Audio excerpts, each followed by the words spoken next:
2, 4, 6, 8, 10, 1. Pagdating mo dito, 2, 4, 6, 8, 10, 2. Point to nga siya eh. Point to nga siya eh. Di, kada point yan, pag naging 10 siya, ibig sabihin 1 na yung magiging value nun. O, di pagdating mo dito, 2.5, 10, 15, ay, wala na isang point sir. 3.5 to 3. 3.5, 4. Wala siya isang point. Kulang sa isang point dito. So, yan. Basta ang value nito kada isang point, 5. Hindi, makikita nyo naman na siya dito eh.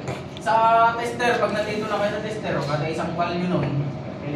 Maliliit pa naman to. Pero sa ohms reading lang to.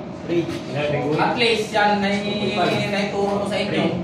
Pagdating nyo dun sa assessor, pag tinanong kayo, alam ninyo.